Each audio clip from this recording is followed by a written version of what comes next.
दोस्तों इस वीडियो में हम लोग वर्ग का क्षेत्रफल और परिमाप निकालना सीखेंगे।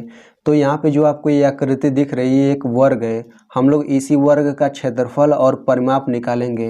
तो सबसे पहले हम ये समझ लेते हैं कि ये वर्ग होता क्या है, ठीक है, क्योंकि वर्ग को समझना बहुत ही ज़रूरी है। तो यहाँ पे हम लोग अलग से इसे समझ लेते हैं। तो देखिए वर्ग जो होता है वो एक चतुर्भुज होता है। तो वर्ग का परिभाषा होता है ऐसा चतुर्भुज जिसकी चारों भुजाएं बराबर हो और चारों कोण 90 अंश के हों वर्ग कहलाता है। एक बार फिर से मैं पढ़ देता हूँ। ऐसा चतुर्भुज जिसकी चारों भुजाएं बराबर हों और चारों कोण 90 अंश के हों वर्ग कहलाता है। अब यहाँ पे एग्जाम्पल के लिए इसको देख लीजिए। तो ये एक चतुर्भुज है, इसके चारों भुजा की लंबाई देखिए 3-3 सेंटीमीटर है कि नहीं, यानी कि चारों भुजाएं बराबर है। और इसके चारों कोण देखिए 90 अंश के बराबर है। ये 90 अंश है, ये भी 90 अंश है, ये भी 90 अंश है और ये भी 90 अंश है। देखिए 90 अंश को हम लोग इस तरह से दिखाते हैं, यानी कि 90 अंश के कोण को हम लोग इस चिन्ह से दिखाते हैं। तो ये एक वर्ग हो गया। वैसे ये भी एक वर्ग है क्योंकि इसके भी चारों भुजा की लंबाई देखिए बराबर है, 6 मीटर 6 मीटर 6 मीटर 6 मीटर। और देखिए चारों कोण 90 अंश के भी बराबर है, तो ये भी एक वर्ग हो गया। तो आई होप आपको समझ आ गया होगा कि वर्ग क्या होता है।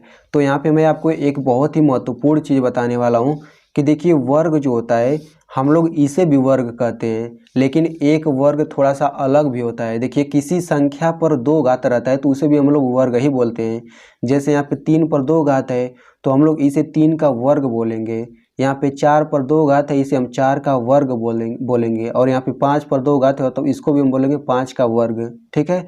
तो एक वर्ग तो आकृति वाला होता है, जैसे यहाँ पे ये वर्ग हो गया। और एक जब संख्या पर 2 घात रहता है तो उसे भी हम लोग वर्ग ही कहते हैं।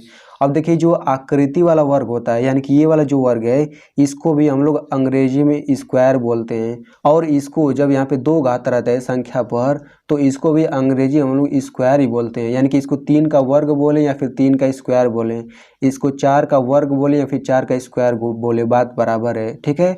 तो आप लोग अब से कंफ्यूज मत होइएगा, इसीलिए मैंने आपको ये बिल्कुल अच्छी तरह से बता दिया हूँ। तो चलिए अब हम लोग वर्ग का क्षेत्रफल निकालते हैं। तो देखिए वर्ग का क्षेत्रफल निकालने के लिए एक फार्मूला होता है, एक सूत्र होता है। तो वो सूत्र हम लोग लिख लेते हैं। सबसे पहले वर्ग का क्षेत्रफल बराबर होता है भुजा गुणे भुजा। वर्ग का क्षेत्रफल बराबर होता है भुजा गुणे भुजा। तो इसमें भुजा का मान 5-5 सेंटीमीटर है कि नहीं। तो यहाँ पे भुजा की जगह हम केवल 5 रखेंगे, सेंटीमीटर नहीं रखेंगे, केवल 5 लिख दीजिए। फिर गुणा, भुजा का मान 5 ही है तो 5 ही रख दीजिए। तो कितना हो जाएगा, 5×5 = 25।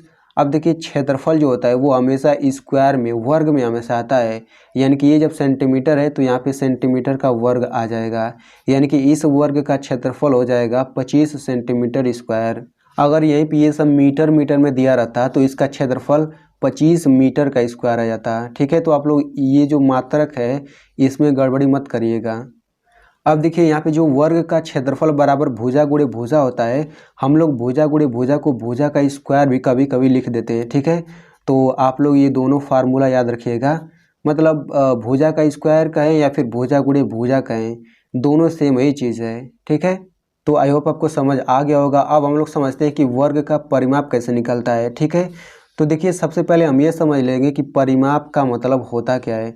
तो देखिए परिमाप 2 शब्दों से मिलकर बना हुआ है, परि और माप।